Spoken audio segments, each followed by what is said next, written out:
그때 헤롯 왕이 손을 들어 교회 중에서 몇 사람을 해하려 하여 요한의 형제 야고보를 칼로 죽이니 헤롯이 나를 택하여 왕복을 입고 단상에 앉아 백성에게 연설하니 백성들이 크게 부르되 이것은 신의 소리요 사람의 소리가 아니라 하거늘 헤롯이 영광을 하나님께로 돌리지 아니하므로 주의 사자가 곧 친히 벌레에게 먹혀 죽으니라. 웨스터민스터 신앙고백 1문 그 질문에는 사람의 죄일되는 목적은 하나님을 영화롭게 하는 것과 영원토록 그를 즐거워하는 것이다 라고 이야기합니다. 오늘 본문은 하나님께 영광을 돌리기보다는 자기 삶의 목적을 위하여 영광을 받다가 죽은 헤롯 아그리빠 1세의 죽음을 볼 수 있습니다. 헤롯은 굉장히 정치적이며 자신의 인기를 얻기 위해서라면 어떤 일이든지 하는 사람이었습니다. 그는 유대인인 어머니와 에돔 사람인 아버지 사이에서 태어났기에 늘 본인이 정통 유대인이 아니다는 생각을 가지고 살았습니다. 그렇기 때문에 유대인들의 환심을 사려고 애를 썼고 그는 친유대주의 정책을 펼쳤습니다. 헤롯은 야고보 처형에 대한 유대인들의 긍정적인 반응을 보고 여세를 몰아 또 다른 제자인 베드로까지 잡아들였습니다. 그러나 베드로는 주의 사자의 도움으로 그날 밤 극적으로 감옥에서 풀려나게 됩니다. 인기를 얻고 싶었는데 그 계획은 무산되고 베드로를 지키던 군인들을 처형한 헤롯은 유대 지방을 떠나 가이사랴로 가게 되었습니다. 성경은 그곳에서 있었던 일을 전합니다. 장면은 헤롯과 두로 시돈 사람들 간의 갈등으로부터 시작됩니다.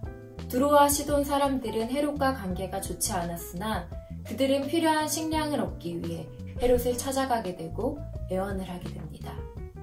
헤롯과의 관계 개선을 위해 두로와 시돈 사람들은 아첨을 아끼지 않았죠.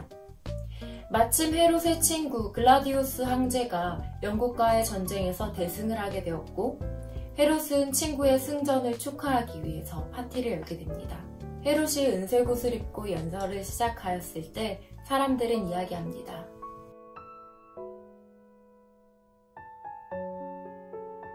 자신을 신으로까지 추앙하는 군중에게 둘러싸인 헤롯은 신이 되지 못하고 벌레에게 먹혀 죽음을 맞이했습니다. 성경은 그가 하나님께 영광을 돌리지 않았기 때문에 충에 맞아 죽었다고 전하고 있습니다. 12장은 야고보와 베드로 그리고 헤롯의 인생의 상반된 결말을 대조합니다. 야고보는 비참하게 죽은 것 같으나 그의 첫 순교의 열매로 복음은 계속되어집니다. 헤롯과 야고보 모두 죽음을 맞이했으나 결코 같은 죽음은 아닐 것입니다. 창조주를 기억하지 않는 죽음은 허망하나 창조주를 기억하는 죽음은 결코 허망하지 않습니다.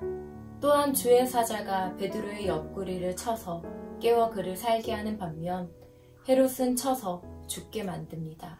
동일한 행동, 동일한 단어이지만 결과는 사뭇 달랐습니다.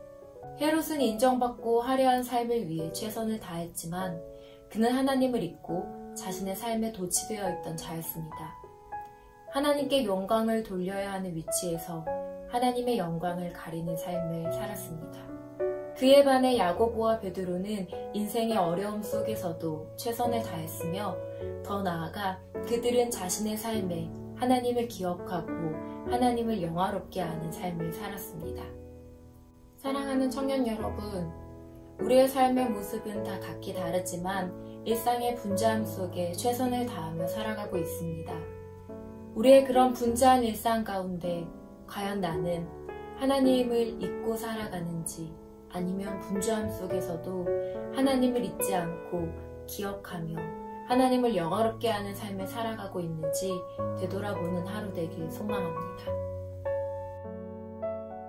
신실하신 하나님, 긴 인내와 기다림 가운데에도 신실하신 주님만을 바라보고 주님의 은혜와 긍휼을 기다립니다.